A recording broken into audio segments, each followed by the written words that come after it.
주님께서 여러분과 함께 평가가 전한 거룩한 복음입니다. 말씀입니다.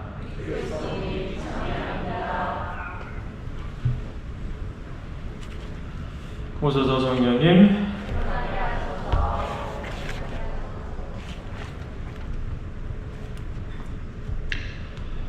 성경 공부를 하다 보면 제가 군종신부 때도 성경 공부를 했었었는데 그때는 좀 몇 명 자매님들이 몇 명 안 되니까 같이 이렇게 한 19명 모여서 성경 공부하다가 이제 본당신부 나가서 이제 성경 공부하고 그때 사회적 관점 안에서 보는 말 그대로 사회교리적 관점 안에서 보는 성경 공부 어떤 그런 부분들로서 성경 공부를 하는데 성경 공부를 하다 보면 유독 가르치는 사람이든 배우는 사람이든 마음에 드는 성경 대목들이 있어요. 그렇죠?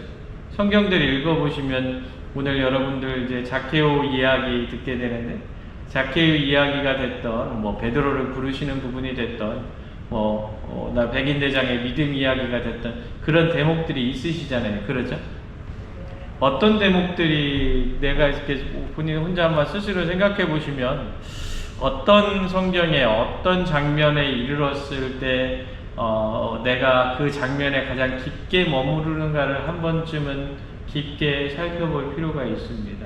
그러니까 그러한 장면들을 통해서 말 그대로 예수님께서 이야기하고자 하시는 것, 성령께서 하느님께서 여러분들을 어디로 이끄시는가가 그런 부분들을 통해서 많이 드러나거든요.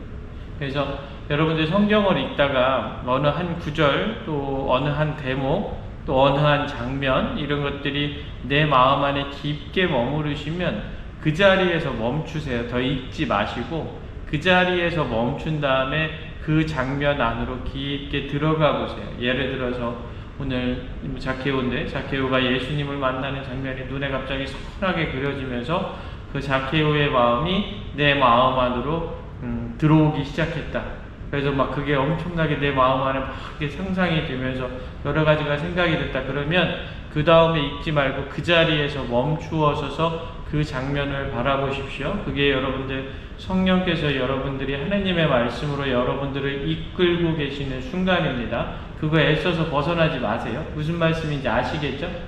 그렇게 하시다가 읽어보시다가 또 때로는 막히는 것도 있고 때로는 답답한 마음이 들 때도 있고 때로는 여러 가지 의문이 드는 거 있으면 그런 것들을 잘 기억하셨다가 본당 신부한테 와서 물어보세요.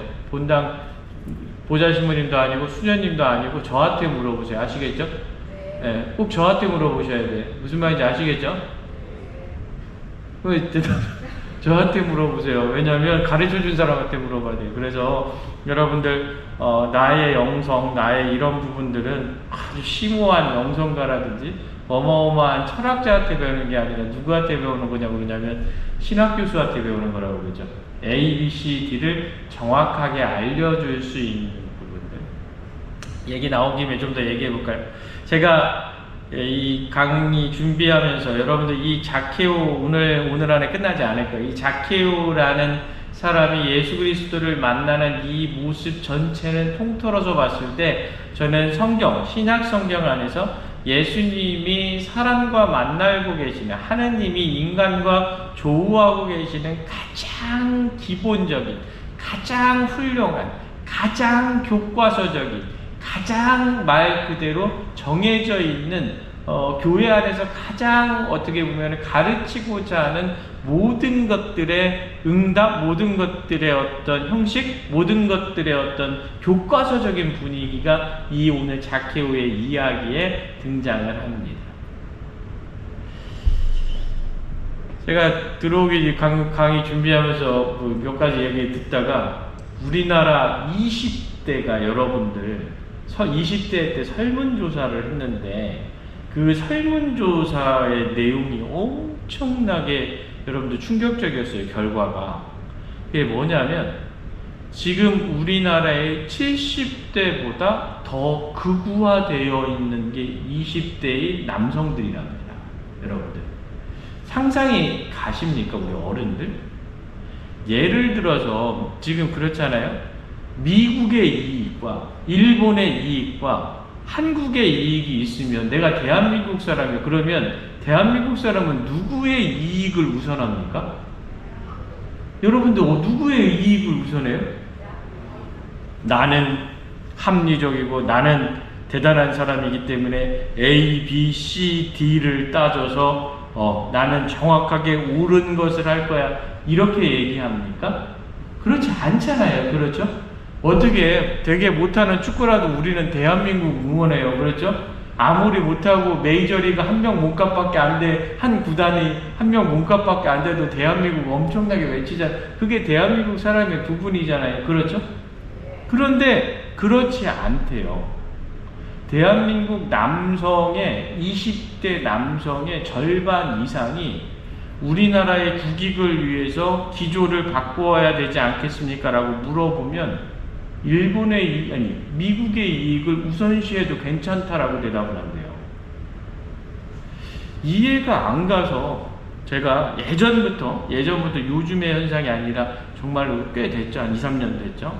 그래서 제가 SCI급 논문을 많이 이렇게 읽어봤어요. 20대 남자 현상에 대해서 책도 여러 번 읽어보고 이렇게 읽어봤는데 그게 단순하게 오늘날에 발생한 문제가 아닙니다. 여러분들 40대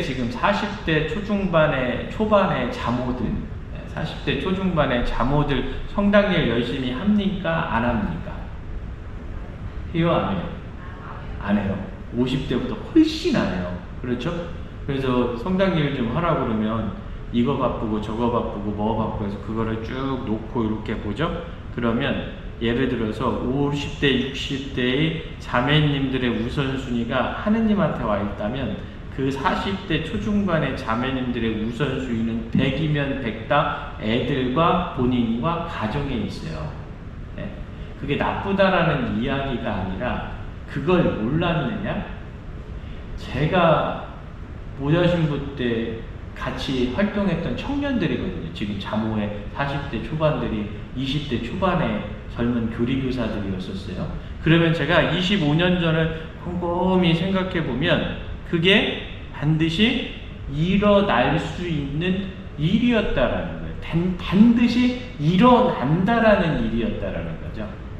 그런데 어떻게 교회가 그것에 대해서 둔감했던 거예요. 저도 그렇고 모든 교회의 제도나 이런 부분들이 대단히 둔감했어요. 그래서 예를 들어서 10대의 젊은 주일학교 아이들, 예를 들어서 20대의 젊은 청년들, 지금 30대가 결혼을 잘 안 하니까 30대까지 청년이라고 한다면 40대의 젊은이들의 역할들에 대해서 각 세대별 역할이 교회 안에서 무엇이 있는가를 30년 전, 40년 전부터 가르쳤어야 돼요. 그렇지 않습니까? 근데 제가 25년 동안 곰곰이 반성을 해보면 한 번도 그걸 가르쳐 본 적이 없어요. 그때 25년 전에 젊은 청년들한테 야 청년미사 나오라고 이야기만 했지, 야 우리 밴드하고 밴드미사 할까, 야 우리 열린미사 할까, 막 이런 이야기나 했지, 너희들이 교회 안에서 나중에 20대 때는 어떠한 역할을 해야 되고 30대 때는 네가 공동체에서 어떠한 역할을 해야 되고 40대가 되고 50대가 되고 60대가 되면 어떠한 역할을 해야 된다는 것을 정확하게 인지시켜주지 못한 결과가 오늘의 결과예요. 그러니까 제가 볼 때는 저를 비롯한 모든 사목자들, 제가 볼 때는 심각하게 반성해야 돼요. 지금부터라도 말 그대로 제가 볼 때는 그 세대별 역량 강화에 관련된 공동체적인 예수님 초기교회 공동체 모델 안에서의 제자 집단 안에서의 그 역할론에 대해서 반드시 행해야 될 필요가 있는데 제가 그것을 많이 생각을 했지 않았겠습니까? 입으로 내놓는 걸 보면. 그렇죠? 그렇게 해서 이제 그 신부들이랑 모였을 때 막 얘기를 하잖아요. 그렇죠? 그럼 뭐라 그럴 것 같아요? 아, 그래, 너 잘한다, 야. 그리고 끝나요. 제가 왜 갑자기 이런 이야기를 하냐면 20대 남자아이들의 그런 현상이 일어날 수밖에 없었던 이유 잘 한번 생각해 보세요. 여러분들. 왜 그럽니까? 그 밖에서 가보면 더 다양한 측면의 경험적인 것을 쌓아서 이러한 부분들 안에서 정확하게 판단 내릴 수 있는 경험치가 예전 우리 어른들에 비해서 현격하게 낮아요. 경험을 해본 적이 별로 없어요. 그 왜 그럴까요? 11시까지 여러분들 우리 어른들 학원 안 다녔잖아요. 그렇죠? 근데 그 아이들은 11시까지 늘 같은 다람쥐 쳇바퀴 매달리듯이 거기에만 갔어요. 그래서 몸집은 커졌는데 우리가 10년, 20년 전부터 그 아이들에 대한 삶의 생태를 그렇게 만들어 왔어요. 그렇기 때문에 그런 부분들 안에서 그 아이들이 말 그대로 20대의 젊은 청년들이 돼서 세상 안에서 중추적인 역할을 하는 젊은이라는 타이틀을 얻기는 했는데 그것이 예전에 비해서 경험적인 부분들이 대단히 부족해요. 그렇다면 그게 그들의 잘못인가? 아니에요. 오늘날의 형태의 부분에 잘못이 있거든요. 근데 이거는 아주 단순히 하나의 것에 불과합니다. 그 다음의 것들의 부분들, 여러 가지 제도적인 거나 여러 가지 현상적인 거나 그 현상에 대처하는 여러 가지 개혁적인 부분들이 말 그대로 오늘날에 있어서의 그 젊은이들이 원하는 방식과 젊은이들의 전형적인 문제점을 짚지 못했어요. 그러다 보니까 그에 대한 반발의 현상이 어마어마하게 등장합니다. 요만큼 얘기한 거거든요. 요만큼 얘기했는데 이런 부분들은 결국에 무엇이냐? 예전에 우리가 이미 20년 전부터 예견되었다라는 것. 여러분들 오늘날에 있어서 개신교 교회가 대단히 큰 문제를 일으키고 있는데 거기에 대한 가장 기본적인 게 뭡니까?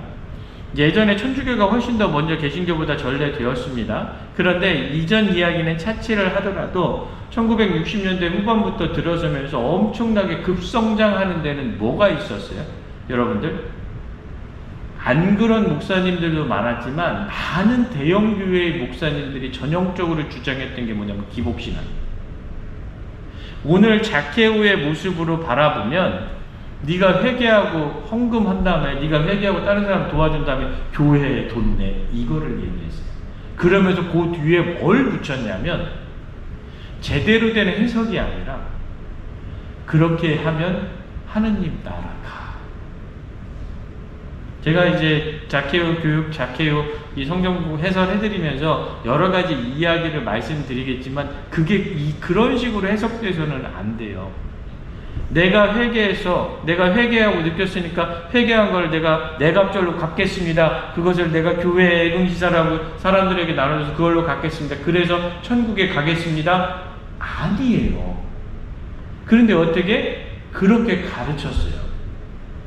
그 결과가 어떻게 됐냐면 오늘날에 있어서 개신교가 엄청나게 다운되고 있는 그 근원적인 게 이미 30-40년 전부터 만들어졌다는 거예요. 여러분들 우리 2-3년 전에 코로나 이전에 엄청나게 문제됐었던 거 뭐였습니까? 신천지였죠. 그렇죠? 신천지 엄청 문제돼서 여기서도 막 신천지 얘기하고 뭐하고 막 신천지 아웃 막 이런 거 막 하고 그랬었죠. 신천지가 요즘 천주교 신자들한테 포교를 한답니까? 안 한답니까? 포교를 안 한다고 제가 어제 보다 보니까 나와요. 그래서 천주교 신자들 데리고 오지 말라고 신천지에서 그랬대요. 왜? 거기 우스갯소리로 한 거겠죠? 주일 헌금은 1,000원밖에 안 내고 어떻게? 주일날 1시간만 절대 교회에 나와야 되고 1시간 이상 되면 먼저 가버리고 그러기 때문에 이 사람들한테는 안 된다고 절대 데리고 오면 물 버린다고 이 사람들이 데리고 오지 말라고 그랬다고 그랬잖아요. 근데 재미있고 농담 삼아 이야기하는 것 같은데 40년, 50년 전부터 우리 가톨릭 교회도 그런 형태가 되어버렸어요. 무엇이냐면 여러분들 개신교 교회하고 가톨릭 교회하고 가장 큰 차이점이 뭡니까? 여러분 성사성이에요. 성사성. 개신교회는 세례성사 하나밖에 없잖아요. 그런데 가톨릭에는 무엇이 있습니까? 칠성사가 있어요.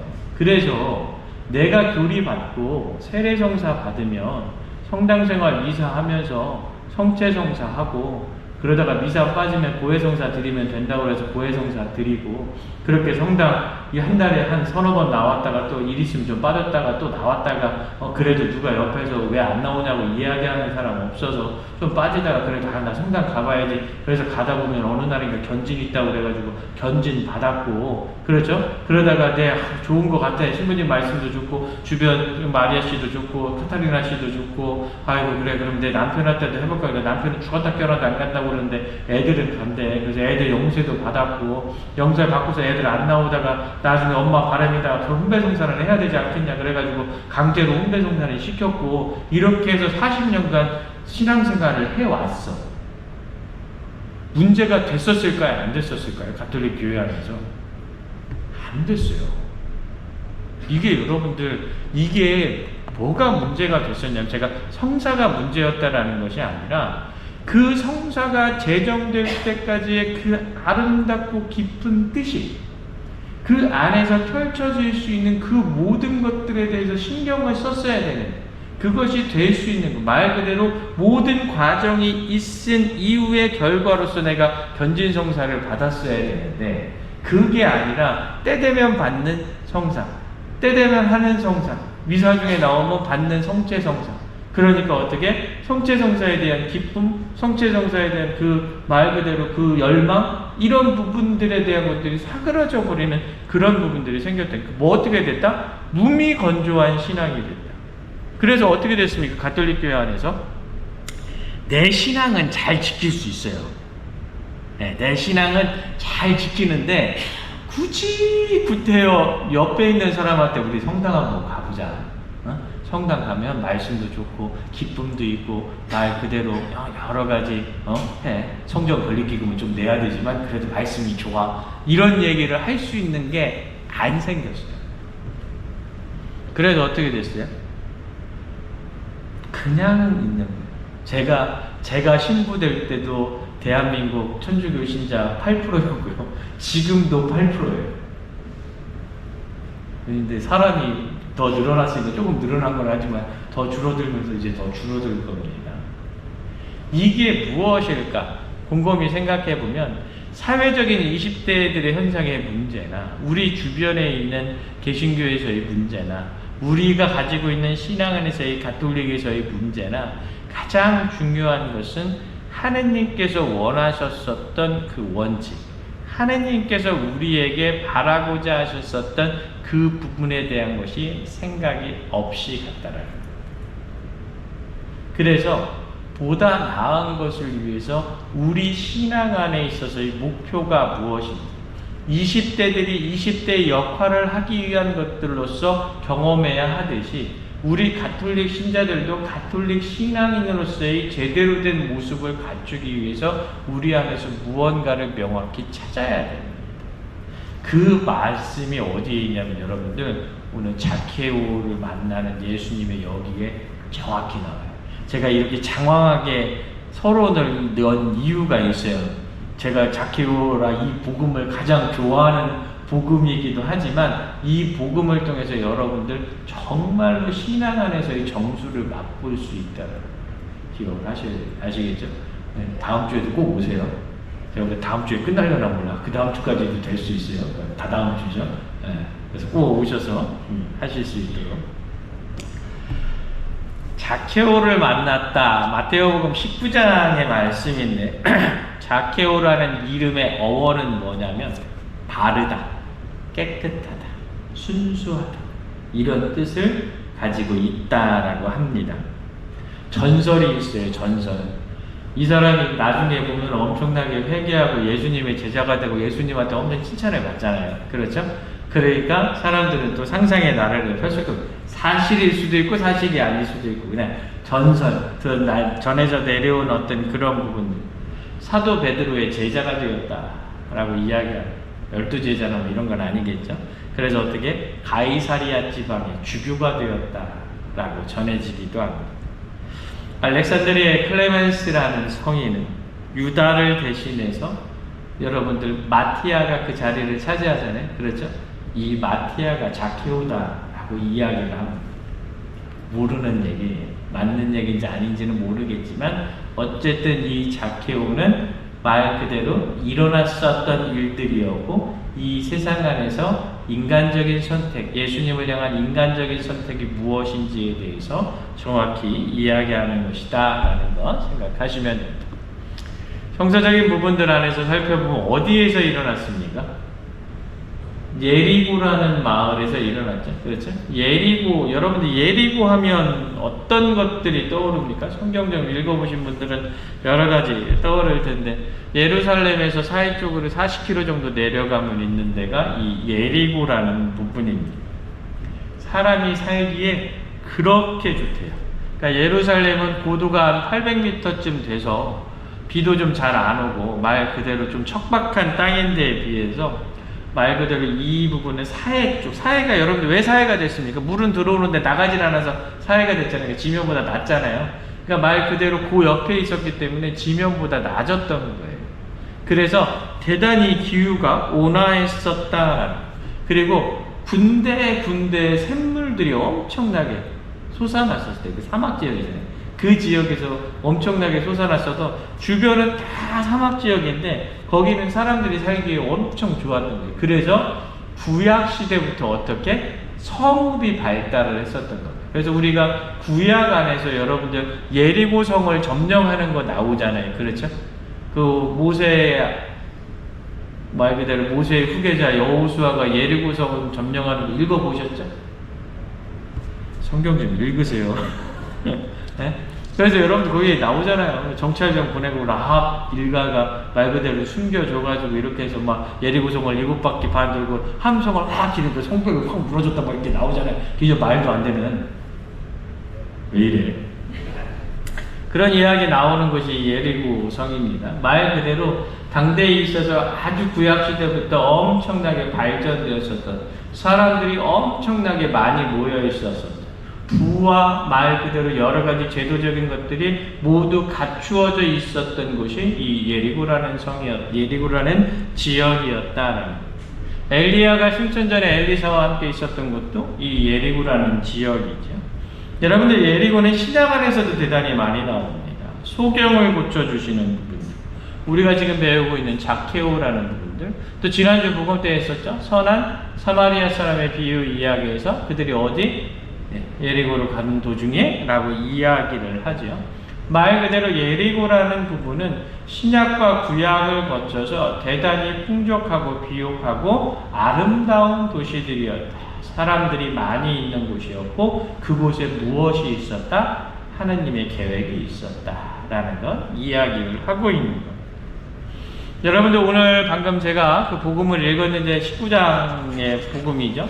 이 19장의 이 자케오 이야기가 나오기 이전에 18장을 쭉 읽어보면 어떤 이야기들이 나오냐면 여러 이야기가 나오는데 그 중에 여러분들 부자 청년 이야기 나와요. 기억하시죠? 부자 청년 이야기. 예수님 제가 저희를 따르면 어떻게 되겠습니까? 뭔가 너는 이렇게 네 자산을 나눠주고 따르라 그러니까 그 청년이 어떻게 울상이 되어서 돌아갔다. 왜? 그 청년은 재산이 많았었기 때문이다. 그래서 거기에 이어서 나오잖아요. 부자가 하늘나라에 들어가는 것은 낙타가 바늘길을 들어가는 것보다 더 힘들다라고 이야기 나오잖아요. 그렇죠? 기억나시죠? 이런 부분들의 것들이 말 그대로 나오는 것들이 다 이 말 그대로 자케오 얘기 이전의 어떤 그런 부분들입니다. 그래서 18장 28절에 보면 따름, 보상, 그 다음에 35절에 보면 예리고에서 나오는 두 소경을 만나는 이야기들이 쭉 있다가 이제 19장 1절에 딱 자케오를 만나는 예수님의 모습이 등장을 하는 겁니다.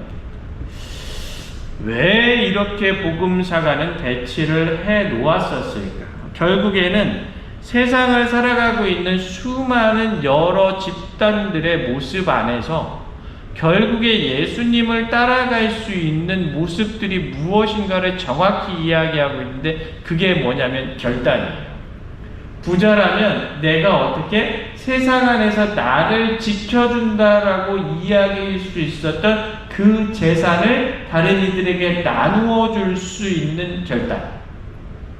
말 그대로 내가 앞을 못 보고 있는데 어떻게 그 못 봄에도 불구하고 자신의 역경을 딛고 일어서서 예수님을 찾아오려고 생각하고 그것을 행동에 옮기는 그 결단을 의미하는 거예요. 여기서 여러분들 이 결단은 너희들 재산 많이 갖고 있으면 돈 교회에 갖고 와 이 이야기 아니에요. 뭐냐? 나를 지켜준다라고 생각하고 있었던 가장 중요한 것을 무엇과 바꿀 수 있다? 예수 그리스도와 바꿀 수 있다. 하느님과 바꿀 수 있다라고 내리는 그 결단을 이야기하는 거예요. 그래서 여러분들 이것이 삶의 결단이 되는 겁니다. 그럴 때 비로소 어떻게? 하느님과 함께 있을 수 있다라는 거죠.